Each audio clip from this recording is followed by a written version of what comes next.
Bismillahirrahmanirrahim. Alhamdulillahi rabbil alamin, wassalatu wassalamu ala rasulihil amin, nabiyyina Muhammad ibn Abdullah wa ala alihi wa sahbihi ajma'in, wa ba'd. Sambungnya pelajaran kita dalam siri yang ke-36 dalam kitab Al-Iman, Rukun, Hakikat dan Pembatalannya. Sambungan kita masih lagi dalam perbincangan tentang perkara-perkara yang boleh membawa kepada murtad wal a'yaz billah. Perkara-perkara yang boleh membatalkan syahadah. Di antara perkara yang disebut membatalkan syahadah seorang itu, iaitulah tidak puas hati dengan Islam. Ba'du mazahiri adami ridha bil Islam. Inilah yang menjadi satu perkara yang ajaib, yang pelik. Orang Islam yang mengaku beriman kepada Allah dan Rasul sallallahu alaihi wasallam, tapi dia boleh tak puas hati dengan agama dia sendiri. Boleh tak puas hati dengan Islam. Bila sebut tentang hukum Islam, dia kata ni diskriminasi wanita lah. Sedangkan benda tu sudah jelas dalam Quran, bagi sakanya, dengan undang-undang tutup auratnya, dengan undang-undang jenayahnya. Jadi kenapa kita orang Islam boleh bersikap tidak puas hati dengan agama sendiri? Ini pelik tak pelik? Pelik. Kalau orang lain, orang bukan Islam, yang menentang Islam, mereka kerja dia dah. Ini kadang-kadang apa orang Islam boleh faham pula. Dah itu agama kamu, tak apa, kita hormat. Tapi anak orang Islam sendiri, siapa berlarut, siapa buat bantahan, tulis dalam buku, dalam sakabah, bantah pada Islam. Ini benda yang bahaya yang kita kena faham betul-betul.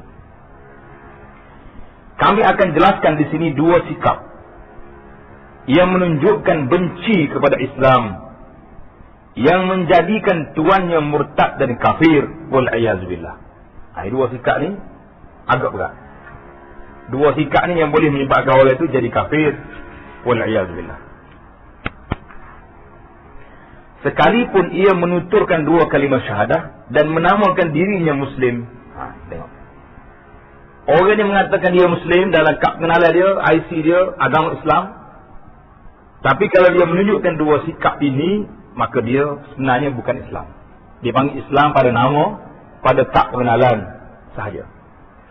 Yang pertama, dengar. Yang pertama, mengejek-ngejekkan perkara yang mesti diketahui dalam Islam. Termasuk mengejek-ngejekkan Allah, memperlimai Allah. Bila sebut Allah, suka tawa. Sebut Rasulullah, cebek mulut. Ini. Atau kitabnya. Atau mengejek-ngejekkan orang mukmin dengan sebab iman mereka dan sebagainya. Tengok orang mukmin, Allah, puan-puan ni tak ada kerja sungguh. Betul-betul pergi masjid, habis masa. Orang buat kilang, buat produk, nak keluarkan barang-barang, nak suruh naik ekonomi. Beli tak beli? Beli. Dalilnya ialah firman Allah Ta'ala, a'udzubillahi minasyaitanirrajim. Qul abillahi wa ayatihi wa rasulihi kuntum tastahzi'un. La ta'tadhiru qad kafartum ba'da imanikum.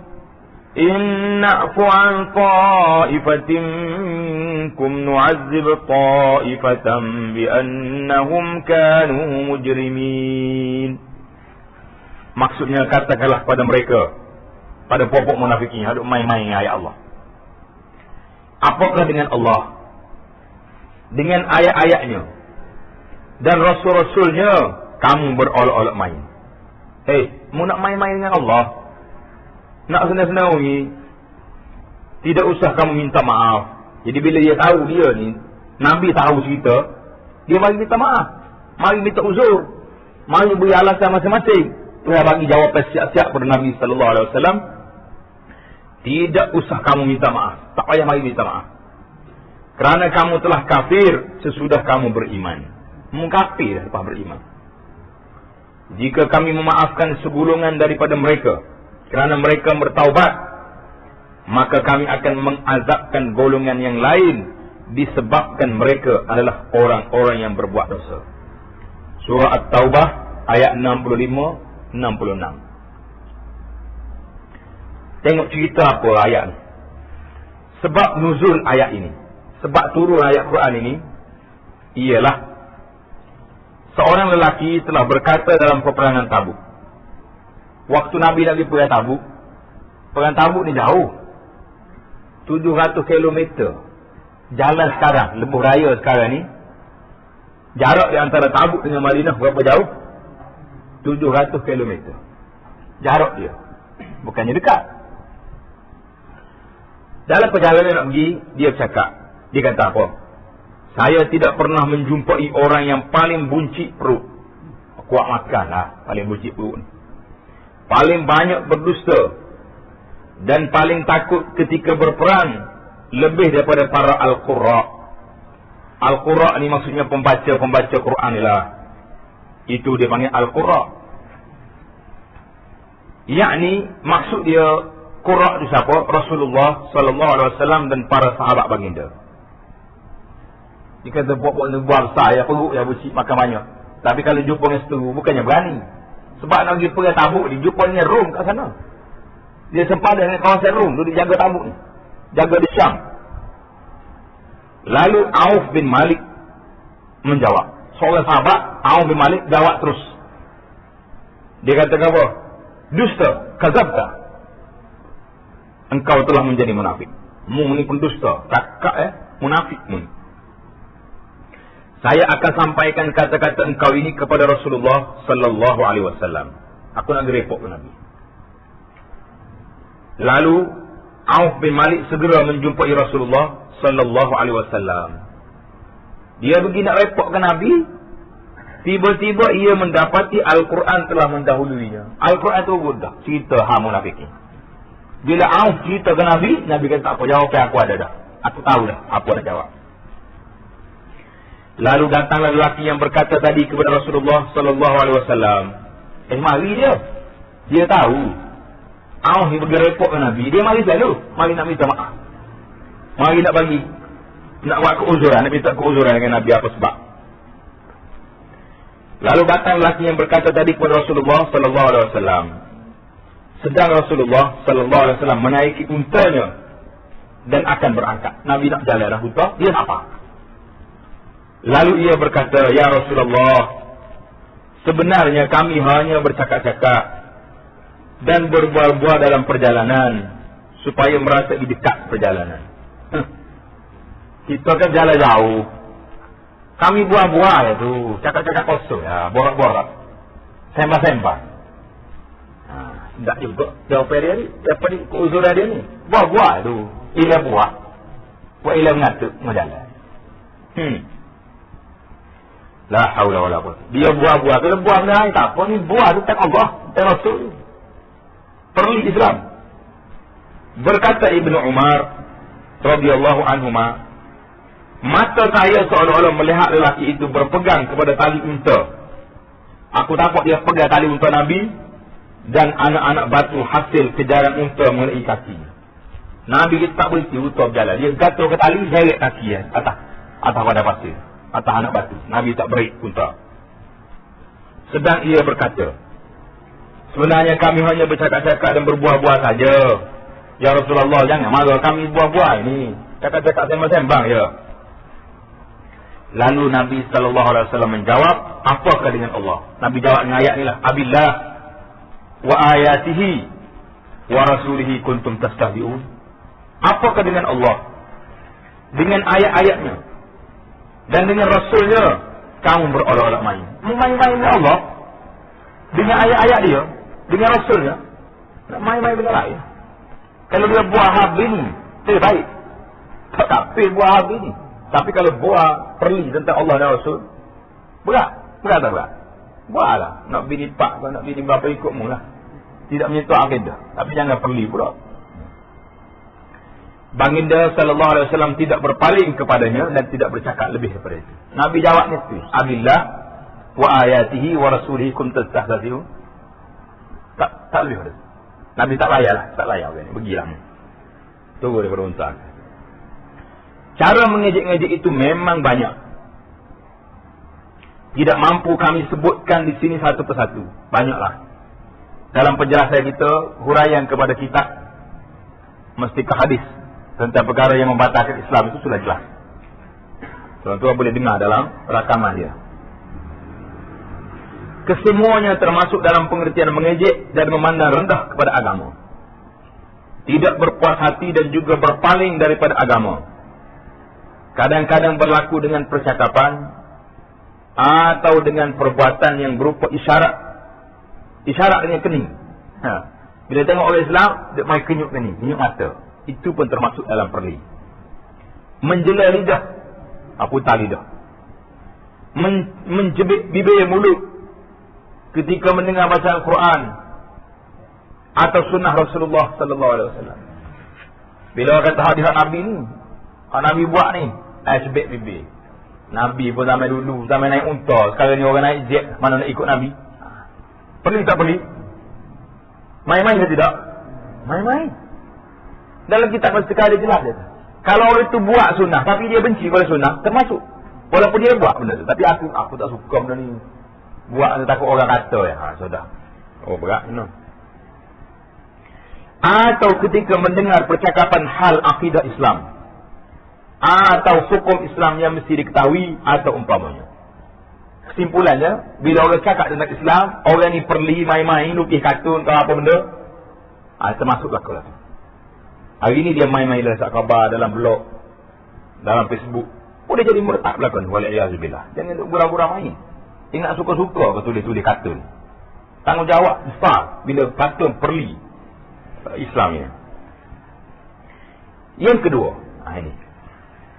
Yang kedua, yang menunjukkan sikap benci kepada Islam itu tidak berpuas hati dengan Islam, iaitulah timbul perasaan benci dan marah ketika mendengar nama Allah atau Rasulnya sallallahu alaihi wasallam, atau bacaan Al-Quran, atau hukum-hukum yang mesti diketahui dalam agama, atau ketika mendengar seruan kepada Allah. Macam dalam Istiqah hadis dia buat contoh, bila dengar orang azan, Allahu Akbar, Allahu Akbar, dia kat rumah dia tengah tidur, dia ternyalak dah Tok Bilal. Termasuk ni Tok Bilal ada menyalak. Apa menyalak ni? Sebut nama Allah, Allahu Akbar menyalak, membanding dengan anjing. Berat tak berat? Terlamat tu amat berat. Penyakit ni. Ini berlaku. Orang baca Quran, orang marah. Kerana itulah anak pandangan kita lah. Kalau dalam masyarakat orang yang macam ni, kita di masjid di surau, janganlah pasal Quran tu kuat sangat. Kerana boleh membuat fitnah kepada orang yang macam tadi.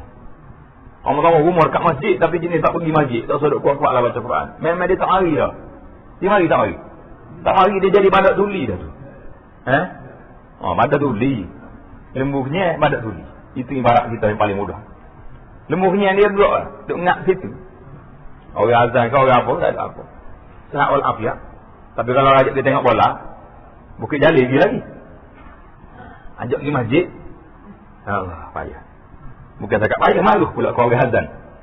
Dia tak menyalap lah tu. Dalilnya tengok firman Allah Ta'ala,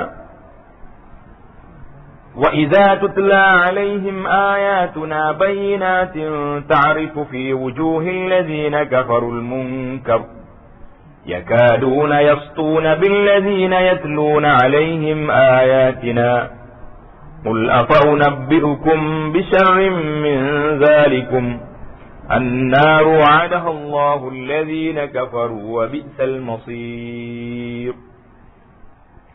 Maksudnya, dan apabila dibaca di hadapan mereka akan ayat-ayat kami yang terang, baca Quran, nescaya kamu melihat tanda-tanda keingkaran pada muka orang-orang kafir. Benci, berkeruk dahi. Hampir-hampir mereka menyerang orang yang membaca ayat-ayat kami di hadapan mereka. Katakanlah, apakah aku akan ceritakan kepada kamu yang lebih buruk daripada itu? Mula dengar cerita pelik lagi, cerita berat lagi pada ni, iaitulah neraka. Allah telah mengancamkannya kepada orang-orang yang kafir, dan neraka itu adalah seburuk-buruk tempat kembali. Neraka ni sejahat-jahat tempat kembali di mana? An-nar, neraka wal'iyazubillah. Suratul Haji ayat 72. Dan firman Allah lagi, Zalika bi'annahum karihu ma anzalallahu fa ahbata a'malahum. Maksudnya, yang demikian itu adalah kerana sungguhnya mereka benci kepada apa yang diturunkan oleh Allah, yakni Al-Quran. Dia benci ke Quran. Lalu Allah menghapuskan pahala amalan mereka. Surah Muhammad ayat 9. Ini menunjukkan bahawa dua perkara yang menunjukkan orang itu benci kepada Islam. Kemudian kita pergi pula kepada tajuk yang baru, iaitulah kata-kata ulama. Pandangan para ulama mengenai sebab-sebab yang menjadikan murtad, wal'iyazubillah. Berapa banyak lagi penjelasan para ulama tentang perkara ini yang kita minta berlindung dengan Allah Ta'ala daripada terjebak ke lembah yang sangat hina ini. Barangkali tidak sia-sia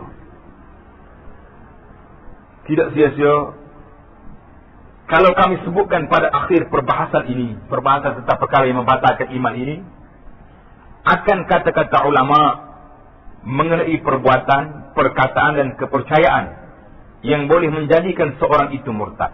Wal'iyazubillah. Agar saudara-saudara, saudari-saudari pembaca merasa jelas dan tidak terjatuh di dalamnya, serta dapat mengingatkan saudara-saudara yang lain daripada terjatuh ke lembah yang hina ini. Itulah murtad. Kerana kebanyakan yang disebut oleh ulama adalah perkara ittifaq, perkara sepakat kata. Dan kalaupun ada perselisihan, maka perkara itu paling kurangnya menjadi dosa besar.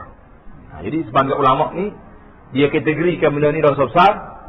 Ada ulama lain kata dak, hani memang murtad, wal'iyazubillah. Jadi kita takutlah kedua-dua tu, dosa besar pun neraka. Kalau tak bertaubat, murtad lagi neraka. Pandangan yang pertama dikutip dalam kitab Az-Zawajir an irtikabil kabair. Az-Zawajir, larangan daripada irtikabil kabair, melakukan dosa besar. Kitab ini ditulis oleh Imam Ibnu Hajar Al-Haytami. Ibnu Hajar ni Al-Haytami ini seorang ahli fiqh yang masyhur dalam mazhab Syafi'i. Dan seorang lagi Imam Ibnu Hajar Al-Asqalani.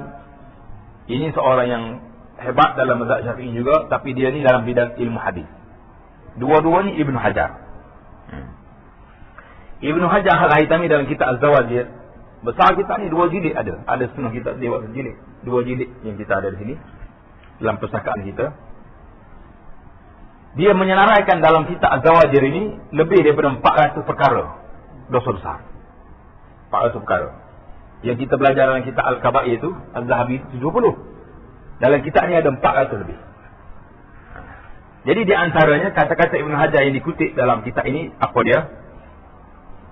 Berkata Al-Imam Ibn Hajar Al-Haytami rahimahullah, maka di antara jenis kufur dan syirik ialah berazam untuk menjadi kafir pada masa akan datang. La haula wala quwwata illa billah. Dia kata, aku lepas 10 tahun lagi berasa nak berehat daripada Islam, jadi agama lain lah pula. Kafir selalu kalian, automatik. Tak ada tunggu 10 tahun. Sama ada dekat atau jauh, 5 tahun ke 5 hari ke 10 hari ke 10 tahun support. Atau ia taklidkan kufur dengan hasilnya sesuatu. Kalau dia kata aku dapat benda ni, aku jadi kafir. Kafir selalu. Ini bahaya taklid ni. Sebab dia ada cita-cita nak jadi kafir. Itu jadi sebab. Dia panggil taklid ni gantung satu perkara dengan perkara lain. Dia kata kalau aku dapat benda ni, aku nak jadi kafir. Kafir selalu. Sebab dia dah reda lah nak jadi kafir. Meskipun perkara itu zahirnya mustahil berlaku pada akal, tak kira, maka jadilah ia kafir serta merta, automatik kafir selalu. Atau i'tiqad, percaya mana i'tiqad, atau melakukan perkara yang menjadikannya kafir, wal'iyazubillah, atau melafazkan kalimah-kalimah yang menjadikannya kafir. Sama ada perkara itu keluar melalui pegangannya, atau kerana degilnya, tak mau dengar. Orang nasihat pun tak irau. Atau kerana ejekannya seperti ia etikat kekalnya alam ini. Alam ini kekal. Atau ia menafikan sifat-sifat yang sabit bagi Allah dengan ijma'. Allah Ta'ala sifat sedemikian, Nabi seberitahu, para ulama telah ijma'. Kita ada Tuhan tak ada sifat. Kalau sifat itu makhluk, berat tu. Dia panggil mu'attilah. Allah Ta'ala tidak sifat. Ataupun menyamakan sifat Allah. Tuhan ni sama dengan makhluk. Mata dua butir juga. Berjalan sepuluh orang. Tangan macam orang juga.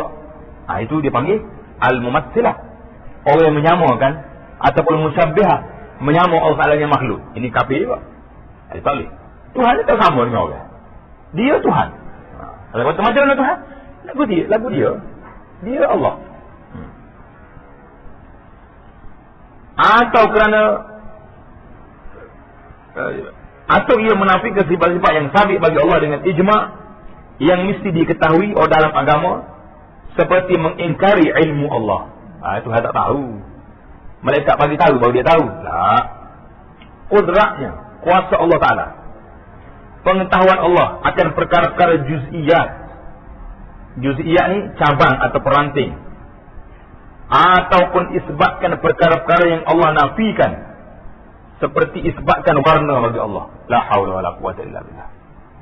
Jadi orang ada putih hitam, Allah Ta'ala ada warna juga. Ni mengisbatkan benda tu nafi. Ataupun Nabi tak nafi, Nabi tak kata. Kemudian Ibnu Hajar mentafsirkan kaedah ini dengan katanya, mentafsirkan, menghuraikan kaedah ini dengan katanya. Apa dia kata? Dan termasuk dalam pengertian tersebut, pengertian murtad tadi, apa dia? Yang pertama, sesiapa yang melakukan perbuatan yang orang-orang Islam telah ijma' dengan mengatakan perbuatan itu khas bagi kafir. Dia duduk belakang bawa tokoh juga. Bawa tokoh nak dihantar ke ketik. Ini bahaya tak bahaya? Bahaya. Pergi kalung bunga-bunga ke berhala. Pergi tabik ke berhala. Dibuat juga. Kerana nak ambil hati pengundi-pengundi beragama India, Hindu ke Buddha ke. Ini perbuatan-perbuatan lagu ini berat. Meskipun ia bertegas bahawa ia masih menjadi Muslim, dia kata dia orang Islam, cuma dia pergi buat tadi nak ambil hati lah dekat-dekat pilihan raya ni. Contohlah, seperti pergi ke gereja bersama keluarganya dengan pakaian orang-orang kafir. Hari 25 Christmas, hari 25 Disember, pergi pakai juga, pakai dia Klaus, apa nama ni, orang Kristian pakai. Jangan santai. Jangan pakai benda ni, pakai dia orang Kristian yang membesarkan agama dia. Tak boleh buat.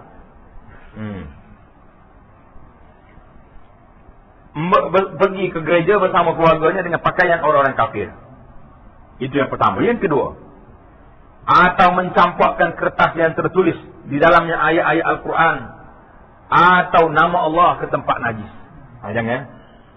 Sama kita hari ni, kita baca Quran, ambil Quran letak atas lantai. Kita tak ada riba kita. Letak atas behal. Behal kan banyak. Jangan letak. Walaupun kita tidak niat mencampak, tapi hak campak ni hak bahayanya, ambil Quran campak. Itu tak boleh. Sebagai menghormati. Tapi jangan berdoa sangat. Tengok orang ni, tengok Quran tak cium lalu. Pegang cium 2-3 kali. Allah, baru ni anak duduk di Masjid Madinah. Tengok, dia duduk mari. Dia tengok orang pergi cium, orang Pakistan ke orang apa, mari hak lain pun cium pula. Cium. Kata menelah kulit Quran ni, main pakai duk cium gini. Ya? Dia cium Quran, kalau cium tu kena kita situ dekat dia tu. Cium Quran. Ada setengah melampau sangat, kita tak Quran atas riba, malah. Letak atas riba, malah lagi. Sebab dia atas riba ni setara dengan apa ni? Dengan kemaluan. Nak suruh tak sini. Kata atas riba aku dah ni, tidak ada bau. Itu melampau sangat. Kita nak sederhana, letak atas riba Quran. Jangan letak atas latar. Letak atas apa ni? Atas rehat letak. Jadi cantik dah. Jangan sampai melarak sangat letak sini, tak boleh juga. Allahu Akbar. Atau Ini atau banyak ni. Ia merasa isyak tentang kenabian seorang nabi yang telah diijmakkan. Nabi Musa, saya tak percaya Musa. Mana boleh tak percaya?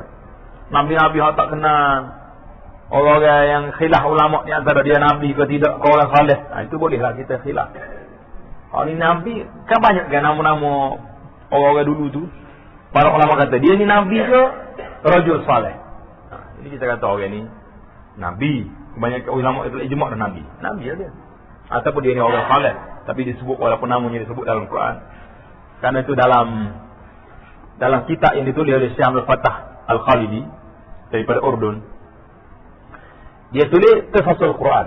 Kisah-kisah yang berlaku dalam Quran, cerita nabi. Kemudian orang yang tak pasti nabi ni dia tulis kisah sabiqin fil Quran. Kisah-kisah orang yang terdahulu dalam Quran. Macam Zulqarnain sebut dalam Quran, Luqman ni, surah Luqman ada dalam Quran. Tapi apakah dia nabi? Itu timbul soalan. Nabi kan tidak Luqman? Dia kata orang rajul saleh. Itu bolehlah. Tapi kalau yang sudah ijma' orang ni nabi, tak bolehlah kita kacau. Yang keempat, atau ia merasa isyak tentang turunnya kitab Taurat. Betul ke Taurat ni turun? Atau Injil, atau kitab Zabur, atau suhuf Nabi Ibrahim. Ada ragu-ragu lagi. Sedangkan sudah ada suhuf Ibrahim wa Musa dalam Quran sudah ada kan dalam surat. Yang kelima, atau ia berpuas hati dengan kufur. Hai kafir buat macam ni belakang ni. Undang-undang Inggeris tinggal tu cantik lah. Tak payah pindah-pindah dah perlembagaan. Pindah buat apa lagi? Buat huru-hara. Nampak sangat.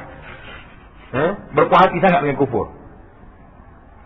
Walaupun secara tidak terang seperti ia nasihat kepada orang kafir supaya jangan menjadi Muslim. Ada juga lagi tu. Orang kafir masuk Islam, jangan. Awak masuk Islam susah. Yang pertama kena potong kepala. Kawan tu dengar potong, lari balik terus. Tidak potong kepala. Potong lebih sikit. Bunyi potong lari kawan tu. Takut potong ni. Awak jadinya Muslim kena salat 5 waktu, musim hujan ke musim panas. Susah. Tak boleh makan tu, tak boleh minum ni. Jadi kita menakut-nakutkan.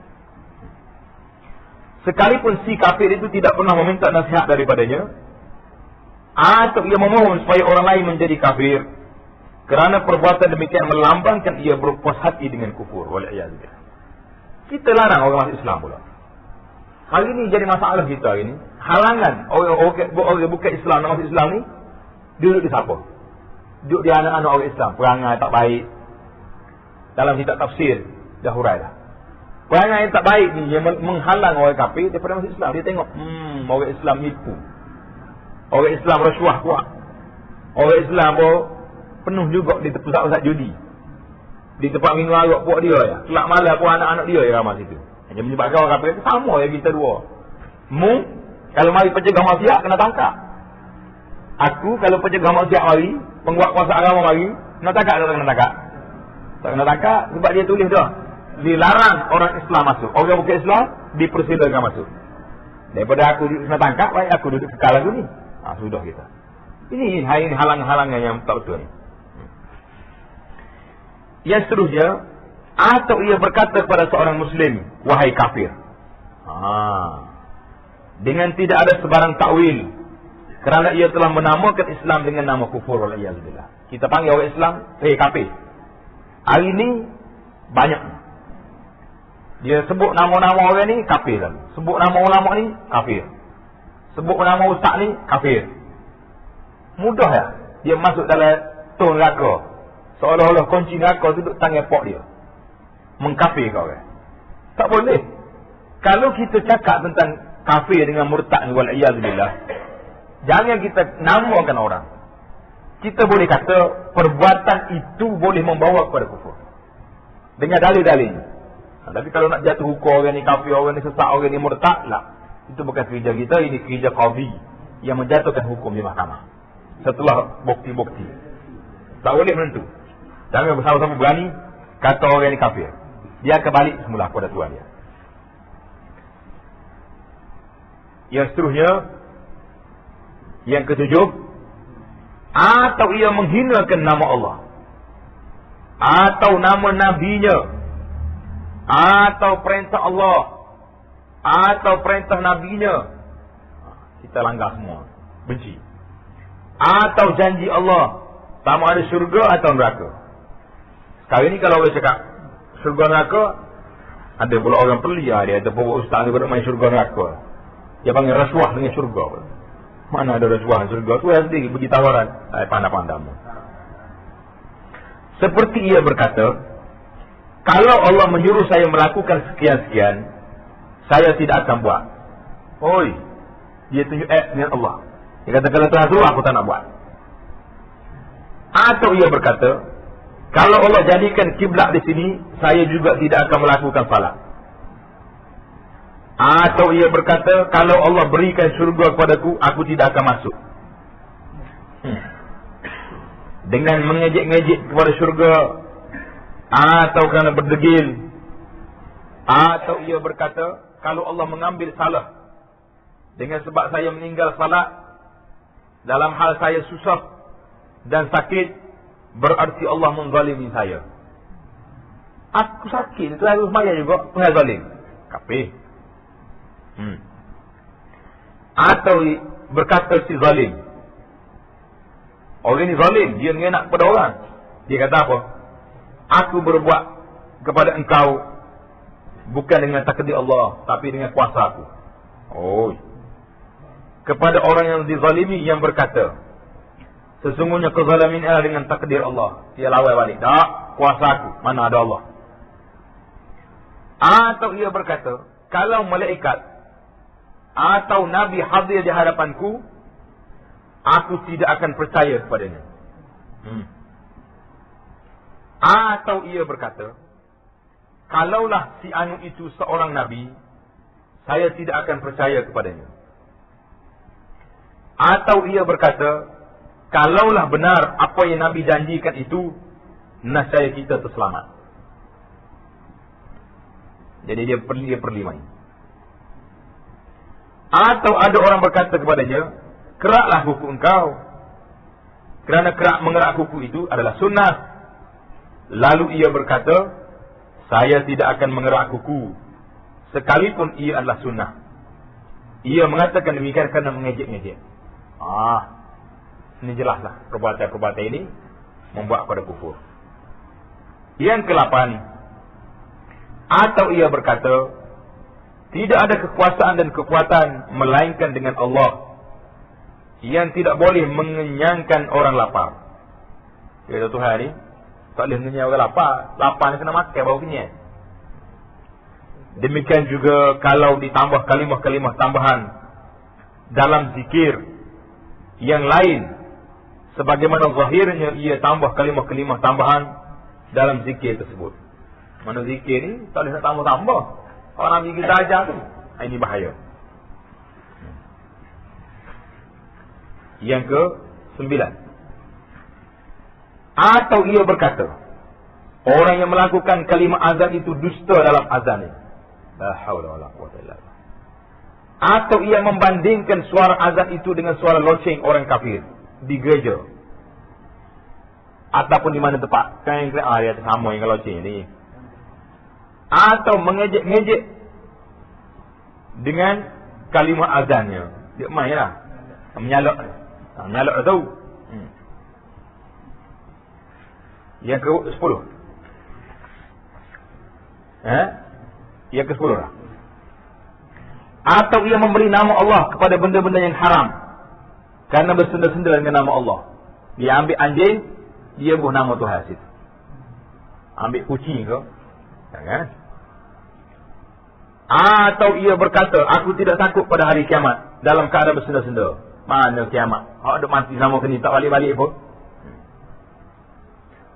Atau ia berkata mengenai Allah, Allah tidak berkuasa membalas orang yang mencuri, dengan menisbahkan sifat kelemahan kepada Allah. Atau ia nisbahkan kezaliman kepada Allah dalam mengharamkan sesuatu. Atau ia memakai pakaian orang-orang kafir kerana suka pada agamanya. Dia pakai pakaian orang kafir. Kafir pakai macam ni, kita pakai juga. Kerana hebat agama kafir ni. Ini bahaya ni. Atau ia berkata, orang-orang Yahudi lebih baik daripada orang-orang Muslimin. Dalam agama dia lah. Tapi kalau kita banding perbuatan, tak apa. Contohnya orang Islam curi. Haja tolongnya orang bukan Islam. Kita kata orang Islam, wah baik orang bukan Islam tu. Boleh dia bantu. Orang Islam kena curi. Itu tidak jadi kafir. Kita kata baik tu dari sudut agama dia. Oh, agama dia baik pada agama kita lah. Macam hari ni, di bandar-bandar, dan juga di kampung-kampung, kadang-kadang orang gereja lebih baik pada orang Islam dari segi tindakan. Di rumah orang Islam ni tak serkah, yang hak banyak malah. Baik. Malah kerja ni. Pergi ke gereja, dia jamu makan.